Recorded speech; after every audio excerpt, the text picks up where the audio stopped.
Saya tuh nggak bosan mengatakan, kalau Anda sedang gelisah, cari amalan zikir dan dengan itu otomatis kita tenang. Kalau sedang punya masalah, lebih baik kerjakan amalan zikir. Minimal hati tenang walaupun solusi belum datang. Masih ingat tadi jenis-jenis zikir? Satu apa? Salat. Kedua, berdoa. Ketiga, baca Al-Quran, kan? Coba deh, ibu bapak punya persoalan, pilih satu di antara tiga ini. Ketika sedang punya masalah, ambil wudhu, menghadap ke arah kiblat, sholat 2 rakaat. Silakan sholat. Sholat wudhu kah, ke masjid tahiyatul masjid kah, sholat aja dulu. Begitu Anda sholat, demi Allah saya katakan, demi Allah saya katakan, kalau sholat Anda benar, seketika hati Anda saat sholat menjadi tenang. Bahkan masalah bisa tumpah saat sujud di atas sajadah. Betapa banyak persoalan sulit itu hilang seketika dengan hanya menghamparkan kening kita di atas sajadah. Cari amalan yang pahalanya senilai umrah dan haji. Contohnya apa? Salat syuruk. Ya, habis subuh tunggu dulu, saat datang isyraq, waktu isyraq ya pakai zikir, datang waktu syuruk kurang lebih 1 jam 10 menit dari waktu subuh.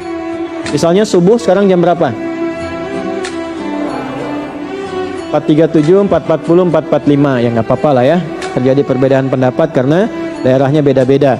1 jam setelah itu ya 4.40, 5.40, 5.45 tambah 10 menit, jam 6 ya, jam 6 lebih 5 menit, sholat 2 rakaat, niatkan untuk menaati Allah dan Rasul. Fakana alaihi ka ajri umratin, ya, maka Nabi mengatakan itu bisa pahala senilai umrah. Ada yang mengatakan riwayat senilai haji dan umrah. Nah itu terus ya ditirakati, lakukan, niatkan untuk mendapatkan rahmat dari Allah. Orang yang rajin ibadah, orang yang dekat dengan Allah, orang yang cepat merespon seruan-seruan Allah, maka akan diangkat oleh Allah Subhanahu wa taala derajatnya dan didekatkan dengan rahmat dunia dan akhirat.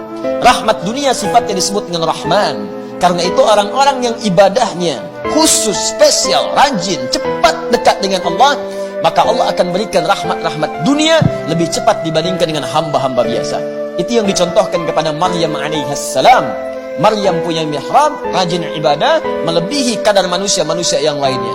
Kalau orang-orang lain siangnya makan, ia puasa, malamnya tidur, ia tahajud, ya, banyak beribadah kepada Allah di luar batas keadaan manusia biasa. Maka apa yang terjadi? Beliau biasa, bukan nabi, bukan rasul, tapi rizkinya dimudahkan oleh Allah lebih daripada orang-orang yang lainnya.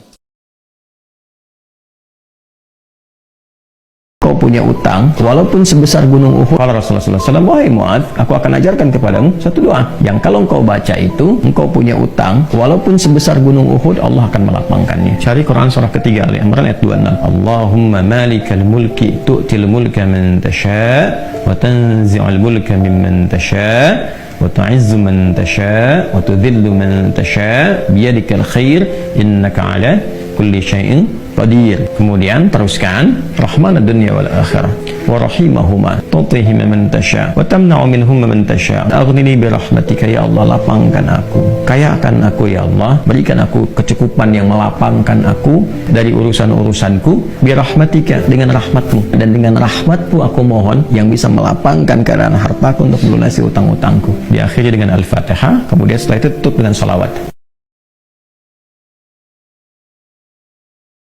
Sayyidina Ali bin Abi Thalib. Apa kata Sayyidina Ali sebelum meninggal? Di antara semua yang meninggal ini yang paling panjang pesannya Sayyidina Ali. Tapi di antara semua pesan yang paling penting, di antara terpenting, apa kata dia? As-salah, as-salah, salat, salat. La takhafanna fillah laumata laim. Kalau benar salatmu, kau tak memikirkan cakap orang. Kalau kau masih memikirkan komen manusia, berarti hubunganmu dengan Allah belum kuat. Maka semua kita balikkan kepada Allah. Inna salati wa nusuki wa mahyaya wa mamati lillah. Kita tak penting lagi cakap orang, like, dislike, suka, tak suka, begini, kita tak pentingkan.